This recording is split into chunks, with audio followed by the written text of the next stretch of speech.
बेकी। कुछ देर बाद वो रेस्टोरेंट पहुंच जाती है और अपनी कार को पार्किंग एरिया में लगाकर रेस्टोरेंट के अंदर जाने लगती है। तभी उसके पास केविन आता है। केविन भी उसी रेस्टोरेंट में काम करता था। यहाँ से दोनों रेस्टोरेंट के अंदर जाते हैं, जहाँ पर इस रेस्टोरेंट की मैनेजर सैंड्रा बाकी वर्कर्स के साथ इन दोनों का ही वेट कर रही होती है। अब सभी के आ जाने से सैंड्रा सभी वर्कर्स को बताती है कि कल रात किसी ने मेन डोर खुला छोड़ दिया था, जिसकी वजह से किसी ने मेरे $1000 चुरा लिए हैं। सैंड्रा कहती है कि आगे से कोई ऐसा नहीं करेगा, डोर को अच्छी तरह से लॉक करके जाना है। इतना कहकर सैंड्रा सभी को अपना काम करने के लिए कहती है और खुद भी काम में बिजी हो जाती है। थोड़ी देर में धीरे धीरे रेस्टोरेंट पर कस्टमर्स आने शुरू हो जाते हैं। कुछ देर बाद मार्टी जो वहीं काम करती थी वो बेकी के पास जाकर कहती है कि सैंड्रा को लगता है कि तुमने कल रात दरवाजा खुला छोड़ दिया था, लेकिन बेकी उसे कहती है कि दरवाजा असल में केविन ने खुला छोड़ा था और मैं इस बात को सैंड्रा को नहीं बताना चाहती थी, क्योंकि इससे केविन की जॉब चली जाएगी। यहाँ पर मार्टी को पता चलता है कि बेकी सच बोल रही है। इसके बाद वो अपने काम में बिजी हो जाती है। कुछ घंटों बाद यानी दोपहर के टाइम रेस्टोरेंट के फोन पर एक कॉल आती है। जैसे ही सैंड्रा उस कॉल को पिक करती है तो दूसरी तरफ से डैनियल नाम का एक पुलिस ऑफिसर उसे कहता है कि मेरे पास एक आदमी आया है जो मुझे बता रहा है कि आपके पर्स से जो पैसे चोरी हुए हैं वो आपके रेस्टोरेंट में काम करती एक लड़की ने चुराए हैं, जिसका नाम बेकी है, और बेकी को उसने अपनी आंखों से आपके पर्स से पैसे चुराते देखा है। इतना कहकर डैनियल सैंड्रा को कहता है कि मेरे पास इन्वेस्टिगेशन करने के लिए पुलिस की एक बड़ी टीम है जो आपके रेस्टोरेंट पर आकर बेकी से इस बारे में पूछताछ कर सकती है, लेकिन इससे आपके रेस्टोरेंट का नाम खराब होगा, इसलिए मुझे लगता है कि आप मेरी हेल्प कर सकती हो। सैंड्रा ये सब सुनकर थोड़ा घबराती हुई डैनियल से पूछती है कि आखिर आपकी हेल्प मैं कैसे कर सकती हूँ, जिस पर डैनियल सैंड्रा को कहता है कि सबसे पहले आप बेकी को रेस्टोरेंट के बैक साइड लेकर आइए और उससे मेरी बात करवाइए। सैंड्रा ऐसा ही करती है। वो तुरंत बेकी के पास जाकर उसको रेस्टोरेंट के बैक साइड ले जाती है और उसे इस बारे में सब कुछ बताकर डैनियल को फोन लगाकर बेकी की डैनियल से बात करवाती है। फोन पर बेकी डैनियल से कहती है कि मैंने ऐसा कुछ भी नहीं किया है, लेकिन डैनियल उसे कहता है कि मेरे पास एक आदमी आया है जिसने तुम्हें सैंड्रा के पर्स से चोरी करते हुए देखा है। इसके बाद डैनियल बेकी से कहता है कि मेरी सैंड्रा से बात करवाओ। डैनियल सैंड्रा से कहता है कि आपको बेकी के पर्स की तलाशी लेनी होगी, जिससे सैंड्रा तुरंत बेकी का पर्स उठा लेती है और साथ ही बेकी को वार्निंग देती है कि अगर तुम्हारे पर्स से मुझे मेरे पैसे मिले तो मैं तुम्हें अभी के अभी नौकरी से निकाल दूंगी। बोले यहाँ पर सैंड्रा बेकी के पर्स को चेक करती है, लेकिन उसे ऐसा कुछ भी नहीं मिलता। सैंड्रा डैनियल को कहती है कि मुझे बेकी के पर्स से कुछ भी नहीं मिला, जिस पर डैनियल उसे कहता है कि बेकी को रेस्टोरेंट में ही पकड़ कर रखो। साथ ही वो सैंड्रा को ये भी कहता है कि आपको मेरी फोन कॉल पर ही मदद करनी होगी। सैंड्रा उसे कहती है कि बेकी ने पहले कभी ऐसा गलत काम नहीं किया है, लेकिन डैनियल उसकी बात का विश्वास नहीं करता और कहता है कि अगर बेकी निर्दोष निकली तो इसकी जिम्मेदारी मैं खुद लेता हूँ और जो भी सजा मुझे कानून देगा मैं उसे कबूल करूंगा। सैंड्रा बेकी की दोबारा डैनियल से बात करवाती है और बेकी डैनियल को समझाने की कोशिश करती है कि सर मैंने आज तक कभी भी ऐसा गलत काम नहीं किया है और मैं चोर नहीं हूँ। ये सुनकर डैनियल बेकी को 2 ऑप्शन देता है। पहला ये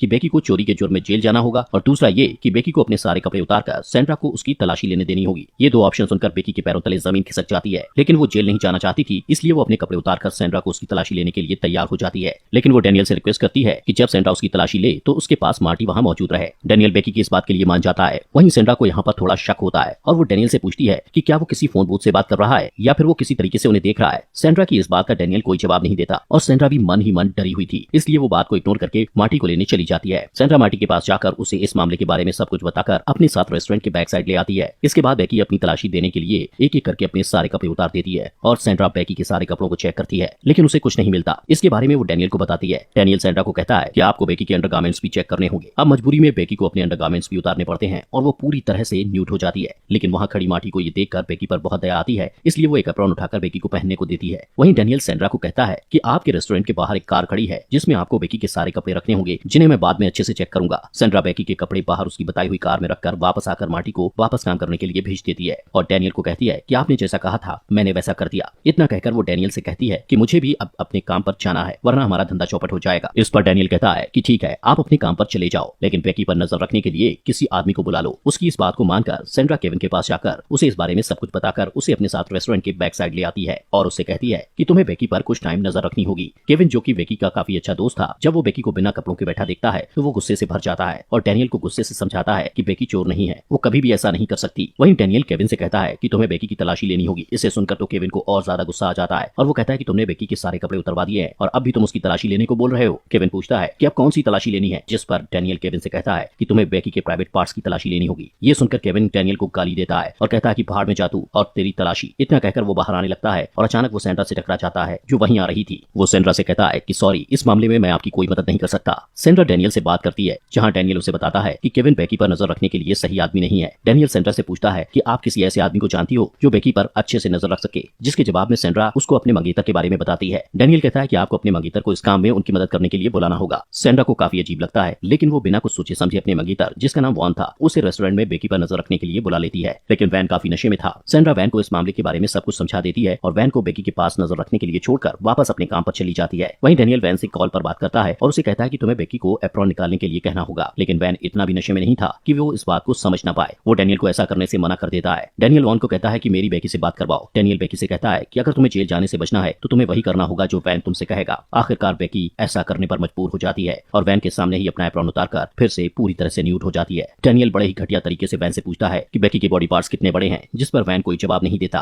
तभी डेनियल वैन को कहता है कि वो ऐसा इसलिए कर रहा है क्योंकि जिस आदमी ने बेकी को चोरी करते देखा था उसने बेकी की चेस्ट पर कुछ निशान देखे थे, इसलिए तुम्हें उन निशानों का पता लगाना है। वहीं डेनियल को वॉन की आवाज से आइडिया हो जाता है कि वो नशे की हालत में है, इसलिए वो वॉन को कहता है कि तुम्हें बेकी को जंप करने के लिए कहना होगा, जिससे चोरी किए गए पैसे उसके प्राइवेट पार्ट से नीचे गिर जाएंगे। वहीं वैन के कहने पर बेकी नग्न हालत में ही जंप करने लगती है और जब कोई पैसे बाहर नहीं निकलते तो डेनियल वॉन से कहता है कि तुम्हें बेकी के प्राइवेट पार्ट्स को खुद ही चेक करना होगा। वैन अब बेकी से काफी अट्रैक्ट हो चुका था, इसलिए वो बेकी के प्राइवेट पार्ट्स चेक करने लगता है। वहीं बेकी भी अब एक कठपुतली की तरह काम कर रही थी। जैसा जैसा डेनियल उसे करवा रहा था वो बिना कोई सवाल किए करती जा रही थी। अब जब वॉन बेकी का प्राइवेट पार्ट चेक कर रहा था तभी दूसरी तरफ सैंड्रा उनके पास ही आ रही थी, लेकिन इससे पहले कि वॉन को ऐसा करते देख पाती वो रुक जाते हैं। लेकिन सैंड्रा को वॉन पर शक होता है, इसलिए वो उससे पूछती है कि तुम क्या कर रहे थे, जिसके जवाब में वॉन उसे कुछ नहीं बताता, जिससे सैंड्रा डेनियल से बात करके उससे पूछती है। लेकिन डेनियल उससे बड़े ही प्यार से बात करता है जिससे कि वो उस पर शक न करे। इसके बाद सैंड्रा को लगता है कि सब कुछ ठीक है, जिससे वो फिर से वापस अपने काम पर चली जाती है। सैंड्रा के जाते ही डेनियल वॉन को कहता है कि तुम बेकी के बैक साइड में थप्पड़ मारो। वॉन ऐसा ही करता है, वो बेकी को थप्पड़ मारने लगता है जिससे बेकी को काफी ज्यादा पेन होता है। डेनियल बेकी से कहता है कि तुम्हें एक और काम करना होगा जिसके बाद तुम आजाद हो जाओगी और मैं तुम पर उसके बाद कोई और कार्रवाई नहीं करूंगा। डेनियल कहता है कि तुम्हें वॉन के साथ इंटीमेट होकर उसे पूरी तरह से खुश करना होगा। ये सुनकर बेकी पहले तो हिचकिचाती है, लेकिन अब उसे इस सबसे आजाद होना था, इसलिए वो इस घिनौने काम को करने के लिए तैयार हो जाती है। कुछ टाइम के बाद सैंड्रा उन दोनों के लिए खाना लेकर आती है, जहाँ वो देखती है कि बेकी और वैन दोनों चुपचाप बैठे हैं, जिसका मतलब कि वॉन बेकी के साथ इंटीमेट हो चुका था और अब रात भी हो चुकी थी। वॉन अपने किए पर शर्मिंदा था और अब उसका नशा भी काफी उतर चुका था। वो बेकी से नजर नहीं मिला पा रहा था। सैंड्रा को ये देखकर कुछ भी समझ नहीं आता कि वहाँ आखिर क्या हुआ है। तब सैंड्रा डेनियल से कॉल पर बात करती है तो डेनियल उसे बताता है कि वॉन काफी थक चुका है, इसलिए उसे घर भेज दो। जिसके बाद वॉन वहाँ से चला जाता है। वो कार में बैठकर अपने दोस्त को कॉल करके अपने घर बुलाता है और उसे ये सब बताता है कि उसने नशे की हालत में कितनी बड़ी गलती कर दी है। अब उसे अपने किए पर पछतावा हो रहा है। वहीं दूसरी तरफ रेस्टोरेंट में सैंड्रा का एक दोस्त उससे मिलने आता है। उसे देखकर सैंड्रा काफी खुश होती है। वहीं रेस्टोरेंट की बैक साइड में बेकी देखती है कि इस पूरे रेस्टोरेंट में कैमरे लगे हुए थे, मतलब कि जो भी वॉन ने उसके साथ किया था वो रेस्टोरेंट के कैमरास में रिकॉर्ड हो चुका था। वहीं सैंड्रा हेरोल्ड को बेकी के बारे में सब कुछ बताकर उसे कुछ समय के लिए बेकी की निगरानी रखने के लिए मना लेती है और उसे बैक साइड बेकी की निगरानी के लिए छोड़कर अपने काम पर वापस आ जाती है। जिसके बाद डेनियल जब हेरोल्ड से बात करता है तो हेरोल्ड को वॉन ने जो बेकी के साथ किया था वो सब कुछ बता देता है और फिर हेरोल्ड को भी कहता है कि तुम्हें भी बेकी के साथ इंटीमेट होना होगा। ये सब सुनकर हेरोल्ड तुरंत सैंड्रा के पास जाकर उसे ये सब कुछ बताता है कि डेनियल ने वॉन से बेकी के साथ क्या करवाया और अब वो मुझसे भी बेकी के साथ ऐसा ही करने को बोल रहा है। इतना सुनते ही सैंड्रा को अब यकीन हो जाता है कि डेनियल कोई पुलिस ऑफिसर नहीं है। वो तुरंत पुलिस को कॉल करके उनको इस सब घटना के बारे में बताकर वहाँ बुला लेती है। पुलिस सबसे सवाल जवाब करती है और जब पुलिस बेकी से पूछती है कि तुमने डेनियल को ऐसा करने से मना क्यों नहीं किया तो बेकी कहती है कि मैं बहुत डर गई थी और मैं इस सब मैटर से आजाद होना चाहती थी। अब इसके बाद पुलिस की इन्वेस्टिगेशन शुरू होती है। वो अलग अलग शहरों में कॉल करते हैं जहाँ से उन्हें पता चलता है कि ऐसी घटना पहले भी जगहों पर घट चुकी है। वहीं पुलिस को डेनियल के नंबर से उसकी लोकेशन का पता चल जाता है, जहाँ जाने पर उन्हें पता चलता है कि डेनियल असल में एक टेली मार्केटर था